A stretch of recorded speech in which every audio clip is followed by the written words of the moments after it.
Kilomètre zéro, passage au bord de l'eau. Les spectateurs sont nombreux, l'endroit est photogénique. Les motards et photographes cherchent la meilleure place. Le photographe descend, pas toujours le temps d'enlever le casque. Test de focale, mise au point. Attention, le peloton arrive et ça mitraille. La caravane passe, vite vite, on repart. Le pilote attend son acolyte, son photographe arrive. Et c'est reparti à la poursuite du peloton. La moto doit être rapide, fiable, confortable, facile d'accès, pas trop haute. Ce sont souvent des GT, un gros sac sur le réservoir pour la carte, radiotour dans le carénage avec un haut-parleur pour le pilote, oreillette pour le photographe. Suspension changée, améliorée, l'ABS est conseillé. Les objectifs dans la valise. Quant au pare-brise... Alors le pare-brise a l'avantage sur cette moto-ci d'être électrique et de monter et descendre, ce qui permet, quand il fait mauvais, de protéger beaucoup mieux le pilote, mais surtout le photographe et ses optiques. Donc quand il pleut, il est quasiment pas mouillé grâce au pare-brise qui monte assez haut. Grande question, comment font-ils pour se parler? On parle beaucoup et surtout des petits gestes. Donc un petit coup comme ça sur le dos, il doit aller un peu plus loin, il doit me positionner. Si je serre mes genoux, il doit reculer et aller plus près du coureur.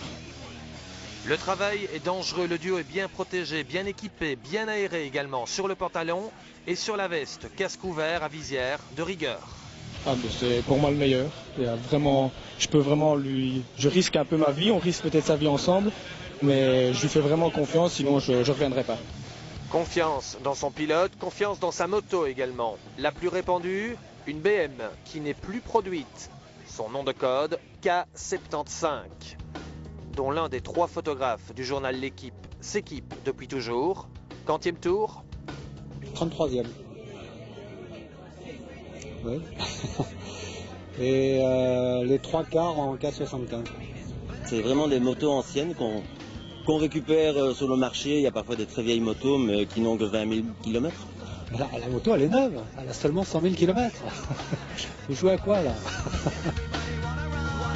C'est une moto qui n'est plus fabriquée depuis 20 ans à peu près. Elle est polyvalente, elle est hyper fiable. Les motos de maintenant, en roulant à 20 à l'heure dans l'école et plus rapidement après, cassent très souvent. Et elles sont très chères. Voilà. Un bon vieux 3 cylindres pour le motard. Par contre, pour les photographes, c'est plutôt le dernier cri. La grande innovation qu'on a cette année, c'est qu'on a une petite disquette ici dans le téléphone. Et grâce au boîtier numérique maintenant, quand j'ai une photo intéressante, par exemple une étape, si j'ai un Belge qui est dans une échappée, quelque chose comme ça, pour gagner du temps et ne pas transmettre la photo à 18 h après l'arrivée, j'ai introduit la petite disquette ici et grâce au réseau mobile, je peux continuer à transmettre, éditer les photos, je mets le téléphone là et la photo elle part pendant qu'on roule. Vincent et Pierre sont sur la seule moto photographe belge du Tour. Les places sont chères. 16 machines seulement sont accréditées sur base du nombre de photos publiées. 900 sur le Tour de France pour Vincent en 2007. Le comportement du duo belge est également surveillé. Pas question de faire n'importe quoi sur le Tour de France. Il y a un paquet de règles. Bon, d'abord, on peut pas aller tous ensemble, évidemment, c'est une échappée. Si on avait les 16 motos devant l'échappée, avec l'attirance du vent, on les aiderait beaucoup trop. Donc on tourne, donc on appelle ça un principe du sas. Il y a la voiture rouge, on doit être derrière la voiture rouge et on descend chacun notre tour en faisant des tournantes et chacun à son tour descend pour prendre les photos. Et c'est comme ça pendant 3 semaines avec au compteur 8000 km par moto sur un seul Tour de France.